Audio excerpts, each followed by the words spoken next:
When it comes to recognizable video game characters, Lara Croft is one of the biggest. Not because of the game she was in really, but because all the guys who played Tomb Raider like playing as a sexy woman.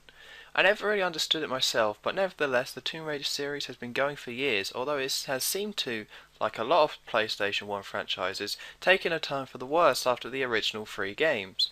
So I will be honest, I don't really like the Tomb Raider games. The gameplay was weak and annoying, and sure, it's cool to shoot a tiger in the face or lock the butler away in a cupboard, but I don't really rate them as good games. The series started to fade away during the PS3 360 years, so it was decided to reboot the franchise so they could finally make Lara Croft look like a real human being rather than triangular mess. Once again, I had no real interest in the reboot, but ended up picking it up anyway, as I like to waste money on video games. So despite not being a fan, was the game able to win me over, or is it worth lumping in with the other bad Tomb Raider games? Let's have a look.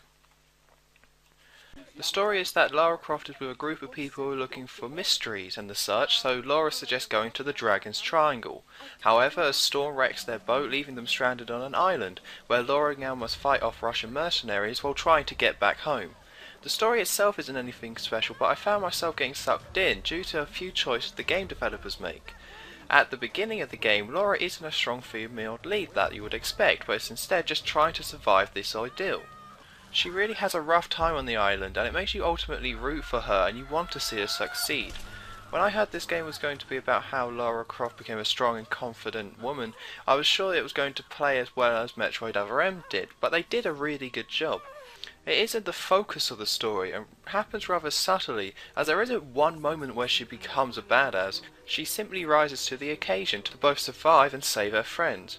I do have some complaints about the story though.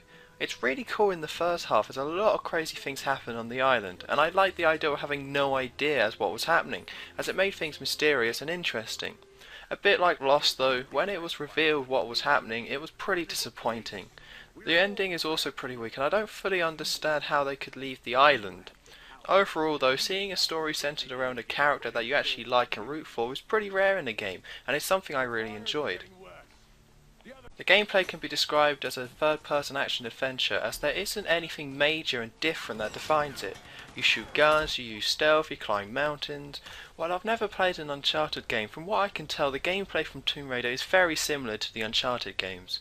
There isn't anything groundbreaking here, but what makes this game so enjoyable is how smooth everything is. At the start of the game you can only move around with a torch, but slowly one by one all the gameplay mechanics are introduced until you get to a point where you realise you know how everything works, and you didn't even have to sit for a tutorial. Natural is the best word to describe playing this game. Even the quick time events are simple but effective.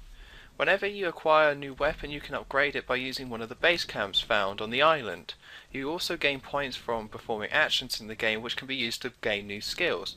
The nice thing about all this though is that it isn't shoved into your face, so even if you're not into an RPG style leveling up system, you never really have to think about it, but if you are, then you can mess around with the upgrades as much as you want. The puzzles take a different focus than they did in the original Tomb Raider games. They're mostly physics based. For example, at one point you're given 2 windows to blow a weight into wooden support, so a bell falls into the floor letting you progress. Most puzzles in this game are pretty easy and you won't have to think too much to solve them. I wouldn't describe them as mindless though, and by keeping them relatively simple you never become frustrated with them.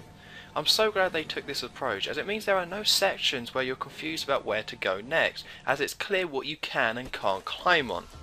The climbing is a lot of fun, as while there isn't much to it gameplay wise, it's cool scaling large mountains or large buildings. To help you out with the climbing and puzzle solving is the survival instinct. Whenever you press LB, everything will go black and white apart from things of interest like climbable walls and collectibles. I'm personally getting sick of detective mode in games, as I don't want to play a game for a filter, but here I think they got it right. You're never required to use it, but you ever get stuck, it's there to use it for a brief second to get you back on track. This game is both linear while actually having an open world. You travel to different parts of the island and you are dictated where to go at all times. If you want though, you can explore each areas to find the collectibles as well as hidden tombs. The structure is very similar to how Batman Arkham Asylum was. If you want to treat this game as an open world game, you can, but if you just want the experience and the story and aren't interested in the extras, then that works too. I love this kind of design in games as it really helps with the feeling of exploring an island and a place while still telling a story in the way the developers want to tell it. I didn't get 100% in the game, but it is fun seeing everything that this game has to offer. It also helps that this game looks amazing. It's one of the best looking games on 360.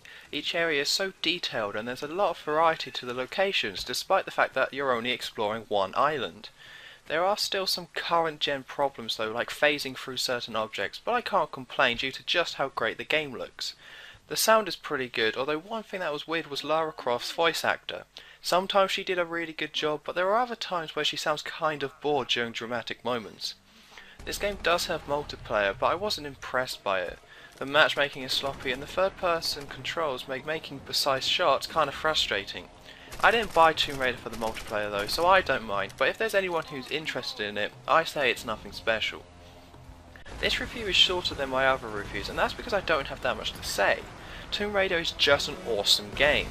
Everything is well designed and the gameplay fits together so nicely that it makes the game just so enjoyable to play. This game reminded me most of Batman Arkham Asylum due to its open world approach and upgrade system, so if you enjoyed that game, then maybe Tomb Raider is for you. I wouldn't say it's a game for the old school crowd, as Tomb Raider feels like the ultimate gaming experience over the ultimate gaming challenge. Either way, I loved it. My score is 9.0 out of 10.